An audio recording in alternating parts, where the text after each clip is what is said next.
आपकी जो स्किल्स जो सबसे ज़्यादा आपको पे ऑफ करती है ना, वो आपकी लॉजिकल थिंकिंग और आपकी प्रॉब्लम सॉल्विंग है। कितनी जॉब्स इससे जा सकती हैं अगर हम इस चीज़ को अडॉप्ट नहीं करें? आपको क्या लगता है कि हम अभी ओवरऑल वर्ल्ड से पीछे हैं एआई को लेके? अब क्या है, हर बंदा नहीं कर सकता ये। मैं एक डिज़ाइनर नहीं हूँ, मैं नहीं कर सकती क्योंकि मुझे नहीं पता कि उसको क्या प्रॉम्प्ट देना है, उसको क्या लाइटिंग का बताना है। आपके ख्याल से प्रॉम्प्टिंग कितनी इंपॉर्टेंट है किसी भी फ्रेश बंदे के लिए? रिसर्च में अगर आप ये चीज़ देखें, एक लीड जब आपको अप्रोच करता है, अगर आप उसको विद इन 5 मिनट्स जो है वो रिप्लाई करें तो आपके ROI के चांसेस 80% ज़्यादा बढ़ जाते हैं। आपको क्या लगता है कि कौन सी ऐसी स्किल होगी जो आने वाले 1-2 साल में बहुत ज़्यादा वैल्यूएबल होगी? नीशा खान एक मर्न्स टेक डेवलपर और ऑटोमेशन इंजीनियर हैं, जिन्होंने अपने करियर का आगाज कंटेंट राइटिंग और सोशल मीडिया मैनेजमेंट से किया। सिर्फ 1 साल पहले ऑटोमेशन इंजीनियरिंग की तरफ शिफ्ट करने के बाद आज ये 6 इंटरनेशनल क्लाइंट्स के साथ काम कर रही हैं। इन्होंने अपना सेटअप काइट स्टूडियोज लॉन्च किया है, जहां ये बिजनेसेस के लिए AI powered automation systems build करती हैं। आज की इस वीडियो में हम इनकी जर्नी, ऑटोमेशन और AI के प्रैक्टिकल यूज केसेस और उन स्ट्रैटेजीज के बारे में जानने की कोशिश करेंगे जिनसे बिजनेसेस अपना टाइम और प्रोडक्टिविटी इंप्रूव कर सकते हैं। आप यूजर होके भी कीप अप नहीं कर पा रहे, हर दूसरे दिन कोई ना कोई नया टूल बन रहा है। ऑटोमेट वो चीजें करनी चाहिए जो आपका टाइम वेस्ट कर रही है, ना कि वो चीजें जो आपका बिजनेस कॉस्ट कर। व्हाट डू यू थिंक कि एक स्टार्टअप बिजनेस ओनर को सबसे पहले क्या चीज़ ऑटोमेट करनी चाहिए? मेरा ये ख्याल है कि एक स्टार्टअप बिजनेस को सबसे पहले अपने मार्केटिंग और सोशल मीडिया पे नहीं जाना चाहिए, उसको ऑटोमेशन पे नहीं जाना चाहिए। आपको अपनी इमेज पहले खुद सेट करनी चाहिए कि ये मैं हूँ, ये मेरा मैनुअल थिंग है। आपको अपने खुद क्लाइंट्स जो हैं वो ढूंढने चाहिए। और जहाँ तक बात है कि आपको कौन सी चीज़ें सेटअप करनी चाहिए ऑटोमेशन में, वो एक सबसे पहले आती है आपकी लीड कैप्चरिंग। ओके। कि आप जो अपने पोटेंशियल क्लाइंट्स ढूंढ रहे हैं उनको जो है वो आप एक जगह स्टोर करें और उनका रिस्पॉन्स चीज़ जो है, जो आपने उनको रिस्पॉन्स करना है उसको ऑटोमेट करें। क्योंकि रिसर्च में अगर आप ये चीज़ देखें तो आप एक लीड के जब आपको वो अप्रोच करता है, अगर आप उसको विद इन 5 मिनट्स जो है वो रिप्लाई करें तो आपके ROI के चांसेस 80% ज़्यादा बढ़ जाते हैं। सही है। तो वो चीज़, और अगर आप मैनुअली 5 मिनट में उनको रिप्लाई करके उसको रिसर्च करके करने की कोशिश करें तो वो बहुत मुश्किल काम है, like it's kind of impossible. So you have to automate that process. और दूसरी चीज़, ये चीज़ मैं आपको कहूँगी कि आपको ऑटोमेट करनी चाहिए कि आपकी जो फाइनेंशियल शीट्स हैं, पाकिस्तानी बिजनेस का मोस्टली ये वाला मसला होता है कि आपके पास आ रहा होता है कैश फ्लो, आपका काम चल रहा होता है, लेकिन कितने पैसे आ रहे हैं, कहाँ लग रहे हैं, वो शीट्स आपकी नहीं बनी होती, जिसकी वजह से सब कुछ क्लटर हुआ होता है। तो you have to automate your invoices कि आपको पता हो कि अच्छा इतना कैश फ्लो आ रहा है, इतना मेरा प्रॉफिट हो रहा है, इतने मेरे इन्वेस्टमेंट्स में जा रहे हैं। हर चीज़ जो है, जब वो आपकी बिजनेस की जब जो छोटी मोटी चीज़ें हैं वो ऑटोमेट हुई होती हैं ना, क्लीन होती हैं, तो आपके बाकी ऑपरेशन ज़्यादा बेहतर हो जाते हैं। आपको क्या लगता है कि मतलब किस टाइप के बिजनेस को ऑटोमेट कर लेना चाहिए अपना बिजनेस? मतलब कितना टाइम अगर आपको बिजनेस करते हुए हो गया है तो फिर आपको ऑटोमेशन की तरफ जाना चाहिए, या आपको लगता है कि स्टार्ट से ही ये चीज़ें आपको ऑटोमेट कर लेनी चाहिए? मेरा ये ख्याल है कि कुछ चीज़ें जो हैं वो आप शुरू से ऑटोमेट कर सकते हैं। कुछ चीज़ें ऐसी हैं जो आपको बाद में ऑटोमेट करनी चाहिए, कुछ चीज़ें ऐसी जो आपको ऑटोमेट करनी ही नहीं चाहिए। ठीक है, कौन सी ऐसी चीज़ें जो आपको ऑटोमेट नहीं करनी चाहिए? जो ऐसी चीज़ें आ जाती हैं ना जिसमें आपकी सिक्योरिटी का इशू आ जाता है, जिसमें आपकी क्लाइंट की पर्सनल इन्फॉर्मेशन आ जाती है, या कुछ चीज़ें ऐसी हैं, फॉर एग्जांपल कोई क्लाइंट के साथ मीटिंग है, कुछ उसने शेयर करना है, कुछ चीज़ें ऐसी होती हैं जो एक इंसान ही सोच सकता है, वो एक रोबोट नहीं सोच सकता। जहाँ पे आपने स्ट्रेटेजाइज करनी होती हैं चीज़ें, जहाँ पे आपने लॉजिक बिल्डिंग करनी होती है, प्रॉब्लम सॉल्विंग करनी होती है, मेरा ख्याल है वहाँ पर चीज़ें ऑटोमेट नहीं करनी चाहिए। क्योंकि तो नहीं, जिस तरह आपने अभी स्टार्ट में कहा कि आपको जो कॉल्स आ रही हैं उन चीज़ों को भी ऑटोमेट कर देना चाहिए, लेकिन आप यहाँ पे कह रही हैं कि ह्यूमन जो चीज़ कर सकता है वो चीज़ रोबोट नहीं कर सकता। तो आपको लगता है कि रोबोट उस तरह रिस्पॉन्स कर सकता है जिस तरह एक इंसान रिस्पॉन्स करता है किसी कॉल का या किसी मैसेज का? देखिए, मैं एक ये चीज़ कहूँगी कि ऑटोमेट आप वो चीज़ें करते हैं जो आपका बहुत ज़्यादा टाइम लेता है, जो बहुत ज़्यादा रेपिटेटिव होती हैं और जिनकी वजह से आप अपनी स्ट्रेटजी वाली काम पे फोकस नहीं कर पाते। अब जहाँ तक बात है कि जो ऑटोमेशन है, जो AI है, वो क्लाइंट से बात कर सकता है उस तरह की नहीं। तो इस तरह की, नो डाउट, इस तरह के बहुत सारे सॉफ्टवेयर्स हैं जो कि आप कोल्ड कॉलिंग और कस्टमर सर्विस के लिए यूज़ होते हैं, जिसमें कस्टमर आपको कॉल करता है और आपको पता भी नहीं चलता कि सामने एक इंसान बोल रहा है कि एक AI बोल रहा है। एग्जैक्टली। तो अब थिंग ये है कि एक होती है कस्टमर सर्विस, उसमें जो आपका एआई एजेंट बना है उसको पता है कि आपका बिजनेस क्या है, मतलब तो आप उसमें फीड कर देते हैं डाटा के इस तरह आप उसको रिस्पॉन्स करना। सिखाते हैं कि ये मेरा बिजनेस है, अगर कोई इसके मुताबिक आपसे सवाल करे तो आपने इसका ये जवाब देना है, और अगर आपको किसी पॉइंट पे लग रहा है कि इसका जवाब आप नहीं दे सकते तो आज दिन के हम आपको थोड़ी देर बाद कॉल बैक करेंगे। मतलब you just have to teach it, मतलब पहले आप उसे गाइड कर देते हैं कि ये इस तरह आपने जवाब देना है, अगर इस लिमिट से बाहर कोई बंदा जा रहा है तो आपने उसे सिंपल कह देना कि हम आपको बाद में रिस्पॉन्स करेंगे। बिल्कुल ऐसा ही है। और जहाँ तक ये बात है कि क्लाइंट को पिच करने वाली बात है, वो आपको खुद करना चाहिए। ऑब्वियसली अब क्लाइंट सामने वाला क्या सवाल कर रहा है, आपने उसको किस तरह स्ट्रेटेजाइज करके जवाब देना है, ये चीजें क्लाइंट को ये चीज़ अट्रैक्ट भी करती है। अगर आप मुझे लगता है कि एआई के जरिए ये हर चीज़ कर रहे हैं तो मुझे लगता है कहीं ना कहीं क्लाइंट भी पहचान लेता है कि ये एआई जनरेटेड रिप्लाईज हैं। और फिर क्लाइंट अगर ये सोचे कि इसको केयर ही नहीं है मेरे बिजनेस की, ये क्या मेरा बिजनेस संभालेगा, तो everything should be semi automated. आपको ऑटोमेट वो चीजें करनी चाहिए जो आपका टाइम वेस्ट कर रही है, ना कि वो चीजें जो आपको आपका बिजनेस कॉस्ट करें। अगर स्पेसिफिकली बात की जाए कोई 2-3 ऐसी चीजें जिनको आप जोर दे के ऑटोमेट की तरफ लेके जाना चाहिए, वो कौन सी हो सकती है? मैं वैसे सबसे ज़्यादा जो है ना वो ये वाली चीज़, पहले मैं आपको 2 चीज़ें बताऊंगी कि जब आप बिजनेस अगर आप स्टार्ट कर रहे हैं ना, तो आपका जो क्लाइंट्स ढूंढने वाला है, जो आपकी मार्केटिंग वाली थिंग है कि आपने लीड्स ढूंढनी है, उनको मैसेजेस करने हैं कि हम आपकी ये हेल्प कर सकते हैं, वो स्टार्टिंग में आपको खुद करना चाहिए। लेकिन लेटर ऑन अगर आपका बिजनेस चल पड़ा है, आपके पास कुछ क्लाइंट्स आ गए हैं, लोगों को आपकी ब्रांड वॉइस पता चल गई है कि बेसिकली आप करते क्या हैं, उसके बाद आपको वो प्रोसेस ऑटोमेट करना चाहिए। आप साथ साथ करें खुद, that is well and good. लेकिन अगर आपकी दिन में लेट्स सपोज 3 से 35 ईमेल्स जा रही हैं जो ऑटोमेटेड है, और वो महीने की 1000 ईमेल्स हैं, और अगर उसमें से आपको 2 भी वापस आपको टेक्स्ट बैक आ रहे हैं तो it's not a bad deal, right?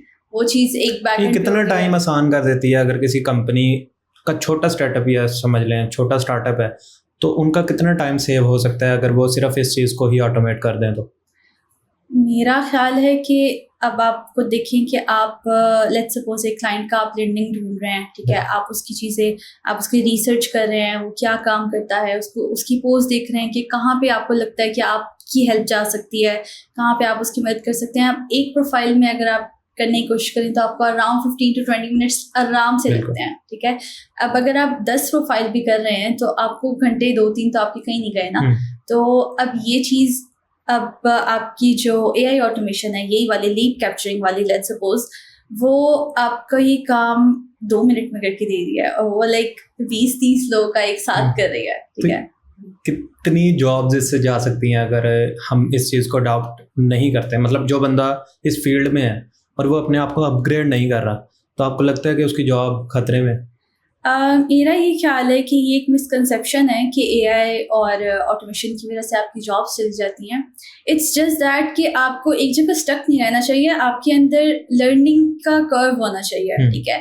अगर लोग कह रहे हैं कि एआई सीखना है तो आपने एआई सीखना है, अगर लोगों ने इम्प्लीमेंट करना है उसको तो you have to learn it, but it just not that कि आपकी जॉब चली जाएगी, ठीक है। लेट्स सपोज एक डिज़ाइनर है, ठीक है, वो एक पोस्टर डिज़ाइन करने में 3 से 4 घंटे लगाता है। अब वो सेम चीज़ एक एआई को प्रॉम्प्ट देके 2 से 3 मिनट में निकलवा सकता है, लेकिन अब क्या है, हर बंदा नहीं कर सकता ये। मैं एक डिज़ाइनर नहीं हूँ, मैं नहीं कर सकती, क्योंकि मुझे नहीं पता कि उसको क्या प्रॉम्प्ट देना है, उसको क्या लाइटिंग का बताना है, उसको क्या चीज़ें बतानी है, टाइपोग्राफी कहाँ पे क्या चीज़ सेट होनी है। तो इट्स जस्ट दैट कि जो आपकी स्किल्स हैं, जो आपकी एक्सपर्टीज़ हैं, वो ही बंदा उसको बेहतर काम दे सकता है। मतलब आप ये कहने की कोशिश कर रही हैं कि जिस तरह अगर मैं वीडियो एडिटर हूँ तो मैं ही अगर एआई को इस्तेमाल करूंगा तो ज्यादा बेहतर तरीके से कर सकता हूँ। That's what my point is कि एआई आपकी हेल्प के लिए है, ठीक है, इट्स गोना हेल्प मेरी जॉब लेने के लिए। एग्जैक्टली, आपकी जॉब लेने के लिए नहीं है। अब एक बिजनेस ओनर है, ठीक है, उसको एक वीडियो एडिटर चाहिए, उसने खुद नहीं वीडियो एडिट करनी, एनीवे उसने कोई बंदा हायर करना ही है जो उसको वीडियो एडिट करके देगा। अब ये वीडियो एडिटर पे डिपेंड करता है कि वो उस काम पे अपने 6 घंटे लगा रहा है या वो काम मतलब वो अपने काम में एआई का कितना इन्वॉल्वमेंट कर रहा है कि अपने काम को आसान करने के लिए वो किन चीज़ों का इस्तेमाल कर रहा है। बिल्कुल एग्जैक्टली। मैं इसी हवाले से एक वर्कफ्लो के बारे में बात करना चाहती हूँ जो मैंने वीडियो एडिटिंग के लिहाज से बनाया था। इट्स जस्ट दैट कि अब जैसे हमारा 1 घंटे का पॉडकास्ट है, तो it would take that video as an input, ठीक है, उसको ट्रांसक्राइब करेगा, उसकी पूरी ट्रांसक्रिप्ट निकालेगा and you will give it a system prompt और आपका यूजर फॉर्म, लेट्स सपोज आप उसको कहते हैं कि इस सवाल के अराउंड मुझे कोई 30 सेकंड का क्लिप निकाल के देते and it will generate it like this. तो ये तो हमने मोस्टली बाहर की कंपनीज की एड्स तो काफ़ी देखी हैं, लेकिन ये आपने पाकिस्तान में बनाया, तो कितनी डिफ़िकल्टीज आई इसको पहले तो बनाने में, और अब आप इसको मार्केट कैसे कर रही हैं और इसके पीछे का प्रोसेस क्या है, ये मुझे काइंडली थोड़ा एक्सप्लेन करना है आपने। बेसिकली मैं जब ऑटोमेशन में आई थी मैंने यही चीज़ देखी कि बाहर जो लोग हैं वो बहुत क्रेजी हद तक चीज़ें ऑटोमेट कर रहे हैं जिनका हमें भी पता भी नहीं है। तो जैसे कि आपने बात की है कि पाकिस्तान में लोग ऐसे कर नहीं रहे, हम एड्स देख रहे हैं, तो डिफ़िकल्टीज इतनी ज़्यादा नहीं थी, ऑब्वियसली थोड़ी बहुत चीज़ें तो आती हैं, तो लेकिन मुझे बहुत मज़ा आया ये करने का क्योंकि क्रेजी थिंग थी मेरे लिए कि नाइस न्यू थिंग थी, या इट्स अ न्यू थिंग। तो मतलब ऑब्वियसली बिजनेस ऑपरेशंस वाले तो हम करते ही रहते हैं वर्कफ्लोज, लेकिन ये एक डिफरेंट थिंग थी, तो मुझे इसमें ज़्यादा मज़ा आया। और आपका सवाल क्या था? सॉरी मुझे, मैं पूछना चाह रहा हूँ कि बेसिकली जब आपने इस चीज़ को डेवलप किया उस टाइम पे क्या प्रोसेस था, आपका माइंडसेट किस तरह काम कर रहा था, या मोटिवेशन क्या थी इसके पीछे कि इस चीज़ को आपने बिल्ड करने का सोचा क्यों? मतलब आपको अपनी कोई वीडियोस एडिट करने में difficult? It was not my product, it was a clients project. वो क्लाइंट का काम था, वो बेसिकली उनकी कंपनी है कि वो बाहर के ही हैं, वो ऐसे ही करते हैं कि वो जो वीडियो एडिटिंग वाली थिंग है उसको वो पूरी पॉडकास्ट वो करवाते भी हैं। अच्छा, मैं पूछना चाह रहा हूँ बेसिकली नाम क्या है आपके टूल का जो आप यूज़ करते हैं ऑटोमेशन के लिए? जो मैं वर्कफ्लोज बनाने के लिए ऑटोमेशन के लिए टूल यूज़ करती हूँ वो मोस्टली N10 है। उसके अलावा मार्केट में और भी बहुत सारे टूल्स हैं, ज़ेपियर है, मेक है, जिससे आप ऑटोमेशन कर सकते हैं। बेसिकली डिपेंड ये नहीं करता कि आप कौन सा ऑटोमेशन टूल यूज़ करते हैं, डिपेंड ये करता है कि आपको लॉजिक समझ आए कि बेसिकली काम हो क्या रहा है। माइंडसेट आपका पीछे मैटर करता है, आपकी प्रॉब्लम सॉल्विंग स्किल्स और आपकी लॉजिकल थिंकिंग मैटर करती है। टूल आपको ये सभी पकड़ के सीख सकते हैं, वो इतना मैटर। अच्छा, अगर अभी तक के लिए कोई बंदा ये वीडियो सुन रहा है और उसे लगता है कि यार नॉलेज तो है इस बंदे के पास लेकिन ये है कौन, तो काइंडली आप किस तरह, अगर कोई बंदा आपको पहली दफ़ा देख रहा है, how will you describe yourself, who are you? Okay, मैं एक automation engineer full stack developer हूँ।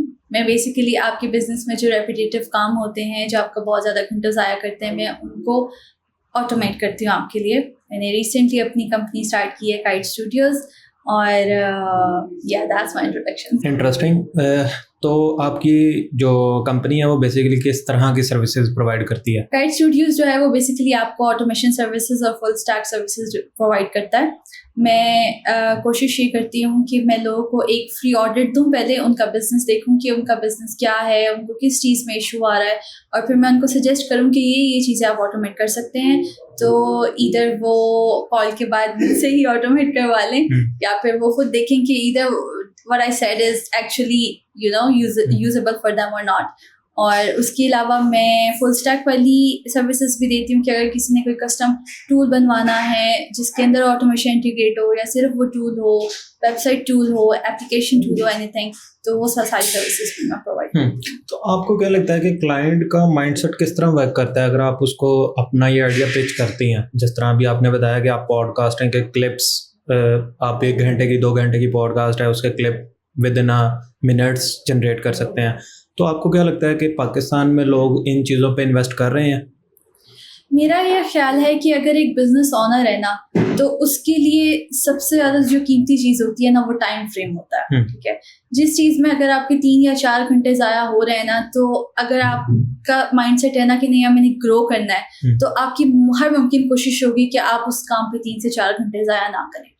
तो मेरा ये ख्याल है कि अगर लोगों को इस चीज़ का पता हो कि उनका काम किस तरह टाइम जो है वो बच सकता है, किस तरह वो अपना टाइम बेहतर चीज़ों में स्ट्रेटेजाइज करने के लिए यूज़ कर सकते हैं, अपने ऊपर यूज़ कर सकते हैं, तो मेरा ख्याल है उनको इन चीज़ों में इन्वेस्ट करने में कोई प्रॉब्लम नहीं। आपको लगता है कि पाकिस्तानी मार्केट वाले इस चीज़ में इन्वेस्ट करने में ठीक है, वो चाहते हैं कि यार हमें कोई टूल मिल जाए ऐसा जो हमारा टाइम सेव करते हैं? मेरा ख्याल है कि हमारी पाकिस्तानी मार्केट जो है वो काफ़ी हद तक जो है वो इस चीज़ में आ रही है कि वो टेक्नोलॉजी में एडवांस हो, जो कि बहुत अच्छी बात है। हम लोग को होनी चाहिए एडवांसमेंट, क्योंकि दुनिया ने अब पीछे तो जाना ही नहीं है, आगे ही जाना है। तो इट्स बेटर कि हम लोग we should go with the flow.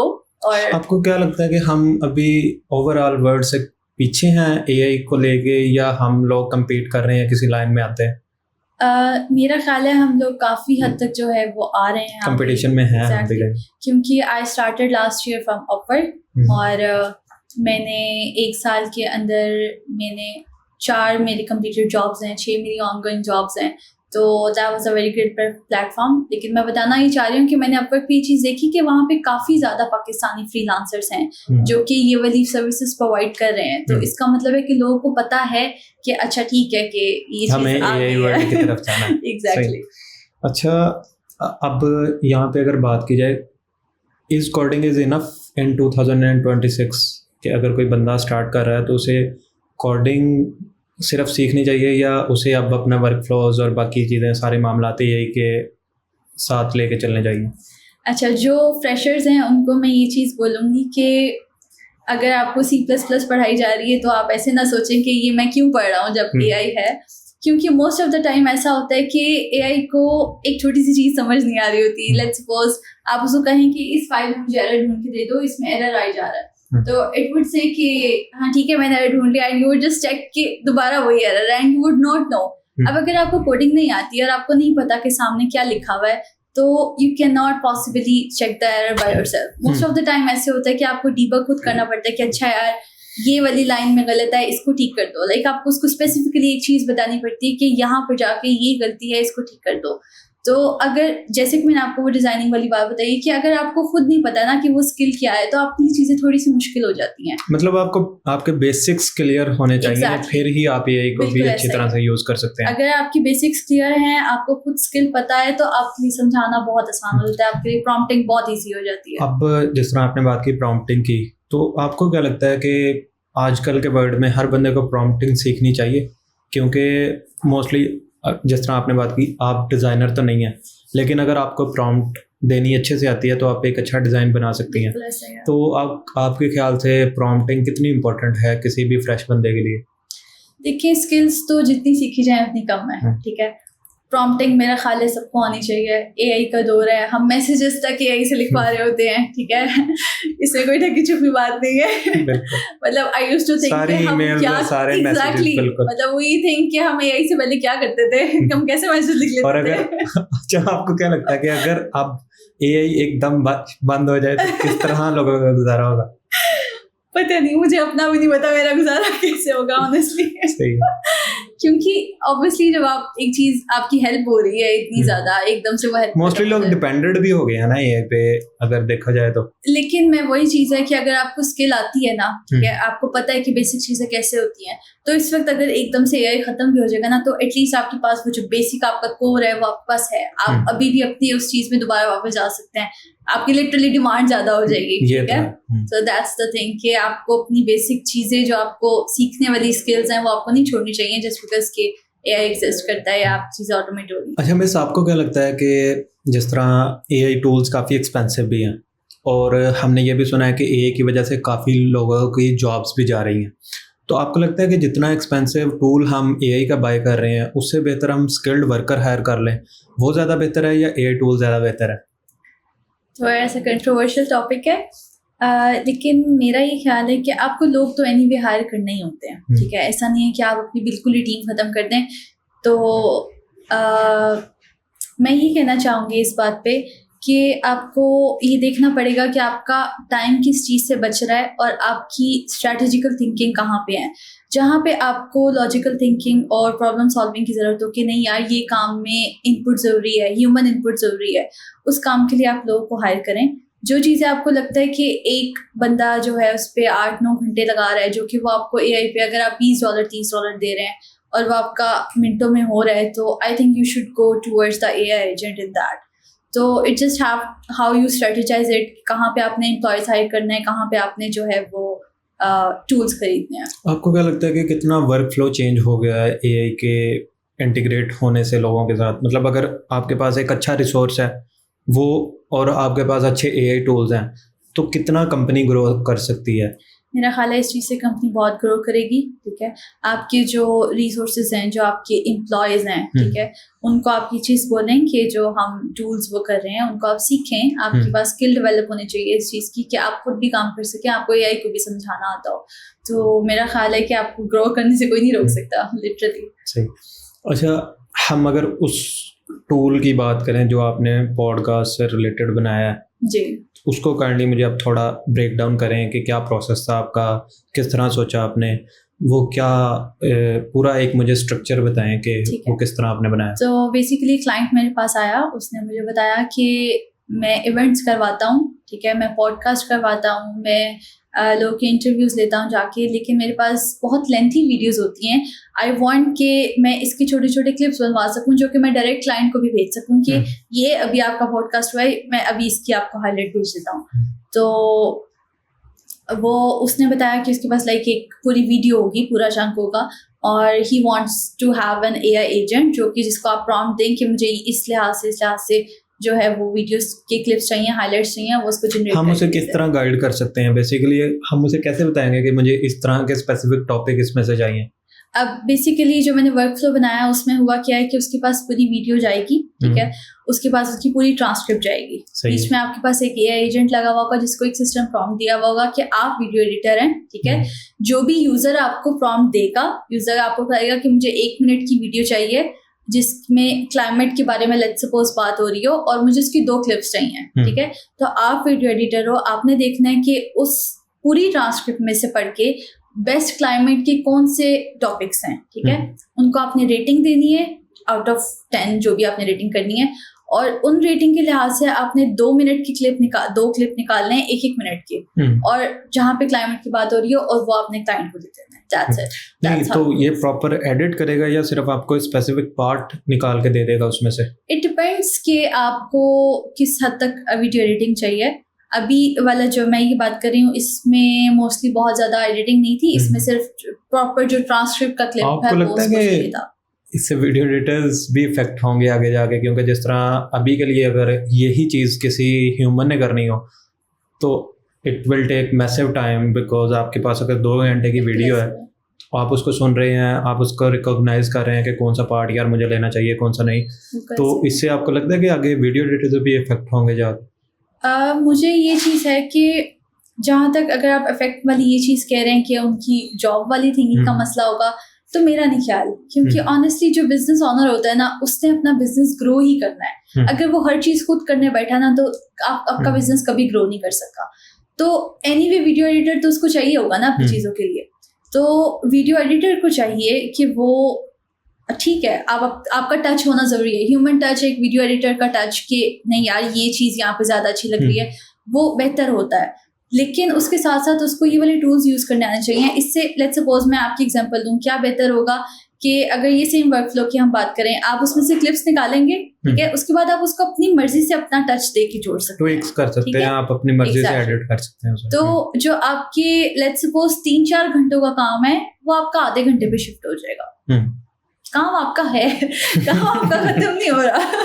मुझे अपनी जॉब का डर है ये ना हो कि नहीं आपका काम खत्म नहीं होगा, आपका काम है, आपका काम जस्ट आसान हो रहा है। अच्छा, अब मुझे इसमें ये भी बताएं, जिस तरह ये तो उसने हमें स्पेसिफिक पार्ट दे दिया कि कोई ऐसा एआई टूल है जो आजकल की जिस तरह ट्रेंडिंग वीडियो एडिटिंग के, मतलब अगर कोई बंदा मैनुअल बैठ के जिस तरह कर रहा है 3D रील्स और ये वो इस तरह के इफेक्ट्स वगैरह वो लगा रहा है, तो कोई ऐसा टूल है जो इस चीज़ को ऑटोमेट कर दे कि आप सिर्फ उसे अपनी वीडियो दें और वो मुकम्मल? मैं आपको वैसे एक चीज़ बताऊं कि एआई और ये ऑटोमेशन वाली थिंकिंग इतनी ज़्यादा चल रही है कि आप यूज़र होके भी कीप अप नहीं कर पा रहे। हर दूसरे दिन कोई ना कोई नया टूल बन रहा है। तो ये वाले जो टूल्स हैं, डेफिनेटली बहुत सारे टूल्स ऐसे ऑलरेडी एग्जिस्ट करते हैं। हर कोई जो है, हर किसी का डिफरेंट यूएसपी है, हर कोई आपको थोड़ी सी बेहतर चीज़ प्रोवाइड करता है। तो टूल्स तो बेशुमार हैं और टूल्स तो बनते ही रहने हैं, अब ख़त्म तो होने नहीं है। तो इट्स जस्ट दैट कि आपको उन टूल्स पे काम करना आता हो। अच्छा, अगर यहाँ पे बात चल ही रही है तो आपको क्या लगता है कि कौन सी ऐसी स्किल होगी जो आने वाले 1-2 साल में बहुत ज़्यादा वैल्यूएबल होगी? कि अगर कोई बंदा अभी आईटी फील्ड में नहीं है, अभी वो अपनी स्टडी कर रहा है और वो कंप्लीट होने वाली है, तो आपको क्या लगता है कि कौन सी ऐसी स्किल्स हैं जो उसे सीखनी चाहिए ताकि उसका जब स्टडी का टेन्योर पूरा हो तो वो साथ ही अपनी जॉब पे या अपना वो कोई बिजनेस स्टार्ट कर सके? ठीक है। मेरा ये ख्याल है कि चाहे वो आईटी बिजनेस हो, चाहे वो कोई भी बिजनेस हो, आपकी जो स्किल्स जो सबसे ज़्यादा आपको लेट्स सपोज कह लें पे ऑफ करती है ना, वो आपकी लॉजिकल थिंकिंग और आपकी प्रॉब्लम सॉल्विंग है। ये वाहिद वो दो स्किल्स हैं कि अगर आपको ये पता चले ना कि कोई काम कैसे हो रहा है, आप कोई भी टूल सीख सकते हैं, आप कोई भी स्किल सीख सकते हैं। ये तो चीज़ आ गई आपकी टेक्निकल वाली थिंकिंग में। अब बात आती है बिजनेस ग्रोथ में। उसमें जो आपकी सबसे बेहतर स्किल जो आपको यूज करती है ना, वो होती है आपकी नेटवर्किंग। कि आपको जो आप काम कर रहे हो उसको आपको सेल करना आना चाहिए। क्योंकि यूजुअली टेक के लोगों का मसला ये होता है, मैं अपनी बात भी यही करूंगी कि काम तो हमें आता है, अब दुनिया को कैसे बताएंगे हमें काम आता है, ठीक है। तो मेरा ख्याल है ये 3 स्किल्स सबसे ज्यादा इंपॉर्टेंट होती हैं। आपने कोई भी चीज स्केल करनी है, आपको लॉजिकल थिंकिंग आनी चाहिए, आपको प्रॉब्लम सॉल्विंग आनी चाहिए कि आप क्लाइंट का काम उसको कैसे बताएंगे कि मैं ये चीज़ आपकी सॉल्व करके दे सकता हूँ। आपके पास अगर प्रॉब्लम सॉल्विंग स्किल है और आपको बेचना आता है, ठीक है, जो काम आप कर रहे हैं, तो यू आर ऑल सेट। आप कोई सी भी स्किल्स उसके बाद सीख सकते हैं। आप टेक की, एआई की किसी फील्ड में जा सकते हैं, आप डेवलपमेंट की किसी भी साइट पे जा सकते हैं। टूल सीखना कभी भी मसला नहीं होता, टूल्स आपको कभी भी आ सकते हैं। इट्स जस्ट दैट कि आपको ये पता हो कि आपने वो टूल सीख के उस पर करना क्या है। अच्छा, अगर यहाँ पे बात की जाए कि आपने जिस तरह का टूल सीखना मसला नहीं होता, तो आपको क्या लगता है अगर कोई भी नई स्किल किसी बंदे को सीखनी है तो वो कितना टाइम टेकिंग होती है अगर उसका सिर्फ बेसिक नॉलेज लेना हो? क्योंकि आज के दौर में आपको पता है कि अगर आपके पास एक स्किल है तो आप डीवैल्यू होते जा रहे हैं। तो आपको क्या लगता है कि अगर स्पेसिफिकली बात की जाए 1, 2, 3 स्किल की ऐसी जो मुझे सीखनी ही चाहिए इस एरा में, वो कौन सी हो सकती हैं? अच्छा, ये वाली जो आपकी बात है ना कि आप एक स्किल सीखें तो आप डीवैल्यू हो जाते हैं, ऐसा नहीं होता यूजुअली। क्योंकि जो काम लेते हैं ना, लेट्स सपोज जो आपको हायर करते हैं, जो आपके क्लाइंट्स होते हैं, वो इस चीज़ को ज़्यादा वैल्यू करते हैं कि आपके पास कोई एक स्किल हो और आपको वो बहुत अच्छी आती हो, बजाय इससे कि आपको 10 स्किल्स आती हैं। पाकिस्तानी जॉब पोस्ट अगर आप देखें तो, अब मैं अपनी बात ही करूँ कि अगर वीडियो एडिटर की पोस्ट लगी है ना कि we are hiring video editor, आप उस पोस्ट पे क्लिक करें, नीचे देखें, उसको ग्राफिक डिजाइनिंग भी आती हो, उसे कैमरा भी चलाना आता हो, उसे लाइटिंग का भी पता हो, उसे एनिमेशन भी आती है, उसे साउंड डिजाइन भी आता हो, तो मतलब ऐसा होना नहीं चाहिए। लेकिन आप ठीक कह रहे हैं कि ऐसा ही होता है पाकिस्तान में कि आप अगर किसी से कंटेंट राइटिंग करवा रहे हैं तो उसको सोशल मीडिया भी आता हो, उसको एसईओ भी आता हो, उसको बाकी सारी चीज़ें भी आती हों। यूजुअली बाहर के क्लाइंट्स में ऐसा नहीं होता, क्योंकि मैंने ऑनेस्टली अपने इंटरनेशनल क्लाइंट से बहुत सीखा है। लाइक मैंने उनसे ज़्यादा सीखा है। अगर आपने पाकिस्तान इंडस्ट्री में जॉब की है वैसे, मैंने एक्सपोजर है आपका? मैंने एक दफ़ा इंटर्नशिप की हुई है। सही, तो आपको क्या डिफरेंस फील होता है पाकिस्तानी इंडस्ट्री में और बाहर की इंडस्ट्री में? मुझे ये वाली जो आपने पहले बात की है कि एक बंदे से 10 काम लेने की एक्सपेक्टेशंस होती हैं, ये वाली चीज़ नहीं होती यूजुअली बाहर। उन्होंने हर एक स्पेसिफिक काम के लिए उसका एक्सपर्ट हायर किया हुआ है, ताकि जब ऑब्वियसली सी बात है, जब आप एक बंदे से 10 चीज़ें एक्सपेक्ट करते हो तो उसकी क्वालिटी उतनी क्रेजी नहीं हो सकती जितनी एक बंदा जिसकी स्किल ही सिर्फ एक चीज़ में है वो काम कर रहा हो। तो इसलिए शायद उनकी इंडस्ट्री हमसे बेहतर है कि हर फील्ड का एक्सपर्ट बंदा उनके पास अवेलेबल है। अच्छा, अगर बात की जाए एज ए फीमेल, आपने जिस तरह स्टार्ट किया और अभी माशाल्लाह ग्रो भी कर लिया काफ़ी, तो आपको क्या लगता है कि अगर कोई नई फीमेल पाकिस्तानी इंडस्ट्री में स्टार्ट करना चाहती है तो उसे किस तरह की डिफ़िकल्टीज आ सकती हैं और उसे उन्हें कैसे ओवरकम करना चाहिए? अच्छा, टेक की फील्ड की ना सबसे बेहतर ये बात होती है कि जितनी आपको लगता है ना कि फीमेल्स को मुश्किल आती होगी, ऑनेस्टली इतना ज़्यादा इशू नहीं होता। क्योंकि टेक की सबसे बेहतर बात ये है कि इट्स जस्ट अबाउट कि आपकी स्किल बोलती है, ठीक है। अगर आपके पास स्किल्स है ना तो आपके लिए इतना मुश्किल नहीं होता, क्योंकि आपकी मोस्टली चीज़ें ऑनलाइन हो रही होती हैं। यहाँ पे बेसिकली जो एक मिसकंसेप्शन आती है वो इसलिए आती है क्योंकि हमारे यहाँ लोकली सारी मीटिंग्स होती हैं वो चाय पे होती हैं, ठीक है। जो कि एक कह लें एक मेल वाली थिंग होती है जहाँ पे वो ज़्यादा होता है। तो टेक वाली फील्ड में ऐसा नहीं होता, आपको अपनी विजिबिलिटी पे काम करना पड़ता है। फ्रीलांसर्स को सबसे पहले अपनी विजिबिलिटी पे काम करना है, और उनके पास स्किल हो तो उनको कोई इशू नहीं होगा वो करने में। और जहाँ तक चीज़ें आती हैं कि आपने मीटिंग्स करनी है या आपने बाहर निकलना है, जो आपने लोकली काम करना है, तो वो आपको साथ के साथ आई जाती हैं, वो इतना मुश्किल नहीं होता। अगर नहीं, क्या एडवाइस क्या करना चाहेंगे अगर कोई गर्ल स्टार्ट करना चाहती है अपना काम, तो मैं उसको कहूँगी करो ब्रो, अच्छा। Literally just go for it, you no. आप साथ साथ अपनी चीज़ें, अपने मसले जो हैं वो आप सॉर्ट करते रहते हैं। डोंट थिंक कि कोई क्या कहेगा, कैसे होंगी चीज़ें, हो जाती हैं। और जहाँ पे आपको हेल्प लेने की ज़रूरत हो, go for it, you know, ask for help, it's totally fine। मतलब अच्छा, यहाँ पे ये भी सवाल है। मैंने भी मोस्टली जब ये वीडियोस वगैरह और ये शुरू करने से पहले ना, मैं बहुत ज़्यादा हिचकिचाता था लोगों से हेल्प मांगने के लिए। लेकिन आफ्टर दैट आई रियलाइज कि यार, आप लोगों से सवाल करते हैं ना, लोग बैठे हैं आपकी हेल्प करने के लिए, लोगों को अच्छा लगता है कि आपकी हेल्प करना, लेकिन मोस्टली हम ही कई दफ़ा ना सवाल पूछने में ऐसा ही है, गलती कर जाते हैं। मतलब I have been there too, मतलब मुझे भी मुश्किल होता है ये कहते हुए कि यार मुझे हेल्प चाहिए, but as the time pass मैंने ये चीज़ सीखी है कि it is fine to ask for help. ठीक है, अगर आपको हेल्प चाहिए और आपको लगता है कि सामने वाला आपकी हेल्प कर सकता है, तो it's not a bad thing to ask for it. वो मना कर देगा ज्यादा से ज्यादा, क्या ही हो जाएगा। यही चीज मैंने भी सीखी है कि ज्यादा से ज्यादा क्या होगा, जवाब नहीं देगा। Exactly. ठीक है, कोई मसला नहीं। Exactly. ओके, अच्छा, अगर अब if you had to start from the zero again, तो क्या आपका रोड मैप होगा? If I had to start from zero again, जो पहली चीज मैं करूंगी ना, वो मैं करूंगी कि द मोमेंट मुझे कोई आइडिया आएगा ना, I am gonna execute it. ठीक है, बेसिकली होता ये है कि आप के पास दिमाग में कोई चीज़ आती है कि यार ये कर दूं, तो आप परफेक्शनिज्म में लगे रहते हो कि नहीं यार, मेरा नहीं ख्याल ये चीज़ ठीक है कि नहीं, बाकी सारे लोग इतना अच्छा कर रहे हैं, मैं करूँगा कि नहीं ये अच्छा नहीं लगेगा। बहुत सारी चीज़ें दिमाग में आती हैं, वो चीज़ डिले होती रहती है। लाइक अब मैं आपको एग्जाम्पल दूँ कि 2016 में भी हम तस्वीरें लिया करते थे, राइट? अब वो तस्वीरें देख के हम हंसते हैं कि ब्रो कम ऑन, हमने फूलों वाला फिल्टर लगाया हुआ है, ठीक है, एंड ऑल, बस द फैक्ट दैट वो तस्वीरें एग्जिस्ट तो करती हैं, you know, they are there. तो इफ़ यू स्टार्ट, अगर आप अभी कोई पोस्ट करें और वो आपको आगे से अगले 5-10 साल बाद अच्छी नहीं लग रही, तो इट्स फाइन, मतलब at least it would be there, right? मैंने ये अपने काम के हवाले से एक जगह वीडियोस भी देखी और पढ़ा भी है कि अगर आप अपना काम ही 6 महीने बाद, 1 साल बाद देख रहे हैं ना, और आपको फिर भी वो काम अच्छा लग रहा है, तो इसका मतलब आपने ग्रो नहीं किया। You are not growing. तो exactly, you have to dislike what you have done in the past 10 years, right?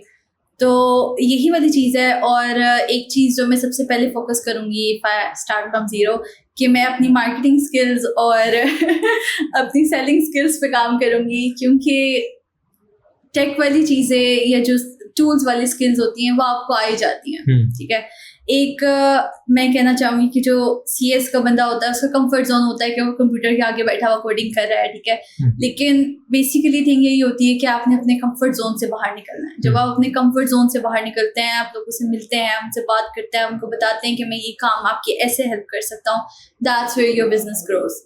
तो आई थिंक कि if I have to start from zero, तो मैं सबसे पहले कंप्यूटर साइंस की डिग्री करके और उसके बाद मार्केटिंग सीखूंगी। आपको क्या लगता है कि कितना इम्पोर्टेंट है, अगर आज की डेट में अगर आप लोगों के सामने डेली विजिबल हो रहे हैं, वो कितना इफेक्ट करता है आपके बिजनेस पे? मेरा ख्याल है गेम ही सारी है, ये आपको पता है।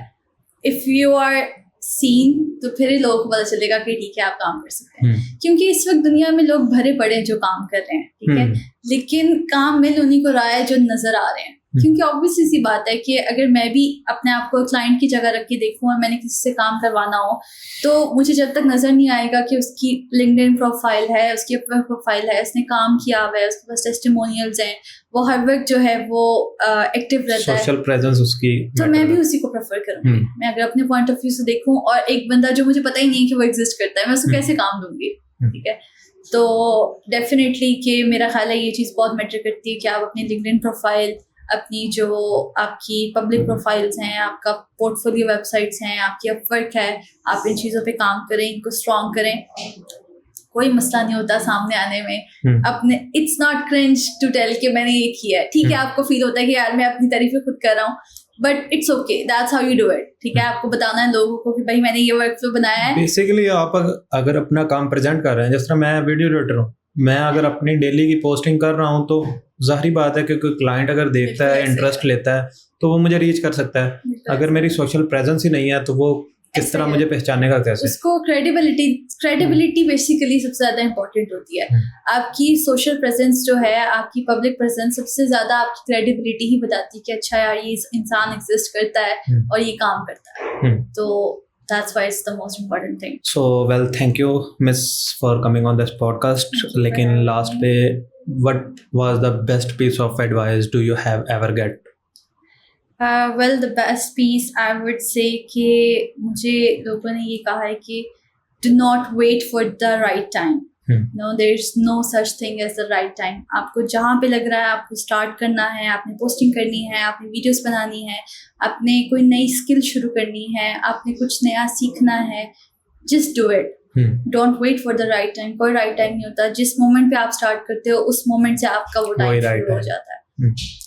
It's just that कि आपको कितना टाइम लग रहा है उस पे पहुंचने में, जो आपको लगता है कि एक राइट थिंग है, जो आपके लिए एक परफेक्ट थिंग है, लेकिन you have to start from somewhere. आप कभी भी परफेक्ट से स्टार्ट नहीं कर सकते, आपको किसी भी पॉइंट से स्टार्ट करके उसको परफेक्ट तक लेके जाना होता है. तो एक कोई ऐसी एडवाइस जो मेरे व्यूवर्स को आप देना चाहें? मेरी जो एडवाइस कह लें, सजेशन कह लें, मैं इतनी कोई क्रेजी प्रो नहीं हूँ जो मैं एडवाइस दूँ, लेकिन मैं सजेशन ही दे सकती हूँ कि अपना जो लर्निंग कर्व है, जो आपकी फ्लेक्सिबिलिटी है, वो हमेशा आपके अंदर रहनी चाहिए. ठीक है, अगर दुनिया आपको ये कह रही है कि आपको एआई की तरफ जाना चाहिए, आपको एआई सीखना चाहिए, तो आप सीखें, इसमें कोई बुराई नहीं है. ट्रेंड्स फॉलो करने में बुराई नहीं है. अगर ये एक आप ट्रेंड ही कह लें इसको कि एआई अगर ट्रेंड है तो it's fine to learn that. ठीक है, आपके पास लर्निंग जो फ्लेक्सिबिलिटी होती है वो हमेशा होनी चाहिए.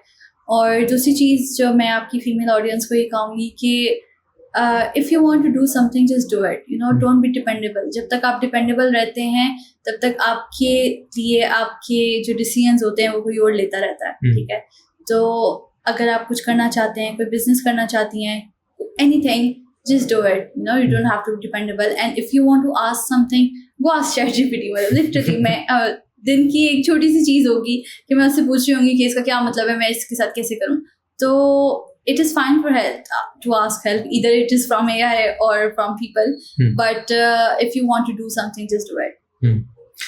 So well, thank you miss for coming on this podcast. Last पे भी और अच्छा लगा आपसे बात करके. इंशाल्लाह अगर नेक्स्ट वीक कभी आपकी ज़रूरत पड़ी या I would love to. Yeah, thank you so much. Thank you so much.